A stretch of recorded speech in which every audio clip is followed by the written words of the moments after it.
Whoa! Can someone please tell me how we went from these super cool designs to an outrageous creation that could only arise from a marriage between Big Mom from One Piece and the Joker?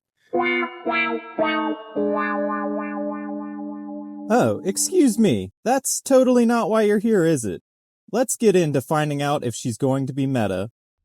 Her skill deals X damage to the one furthest enemy hero and puts them under the force command state for 4 seconds. Ignores immunity to conditions. When Red Queen uses her skill, for the first time, she copies one enemy hero to assist in battle. Every 6 seconds, the copy grants all friendly heroes a secure armor lasting 4 seconds with 35% of their max HP. She also grants these units 75 energy, and reduces skill cooldown by 1 second. When the copy of the hero dies, while able to release the skill normally, and Red Queen is still alive, they will immediately be randomly copied again. Okay, that's confusing. Force command state.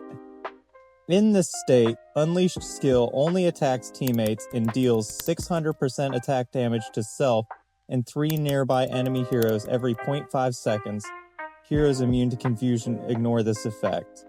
When this hero is present, all friendly heroes share in the damage taken by the Red Queen. Reduces damage taken, and she's sturdy. Is she meta, though?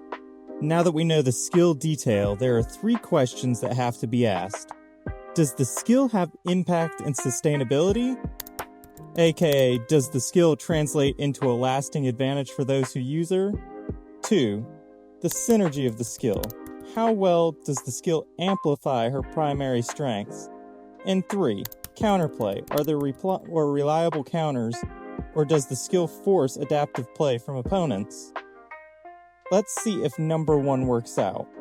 Does the skill translate into a lasting advantage? It sure looks awesome if you could manage to copy a Necrophica or a Bell Elk Maiden to your team. But there's a couple flaws I can potentially see.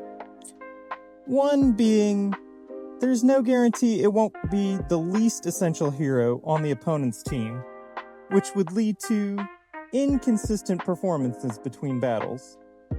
The second being that we've seen this sort of effect twice before in Cold Chondrus and the War Drum insignia.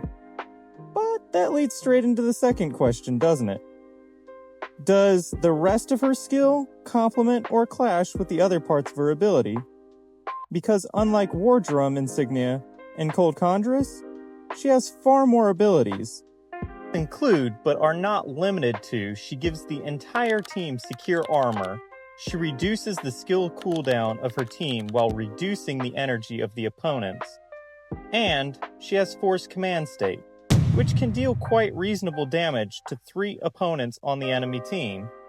And lastly, she will have really great survivability. So for the entirety of the skill, I think she gets a massive plus. Now, for the third question. Are there any counters to her kit? Unfortunately, I think that has to be a yes. 1. She can be confused, and then she'll be sort of out of the game. Since a lot of her skill is directly helping her team, they shouldn't apply to the opposing team while confused. But they won't help her team out either. 2. Shared damage could be a blessing and a curse. She may actually cause the really heavy damage dealers to die even faster because they have to contribute to 2 heroes' damage.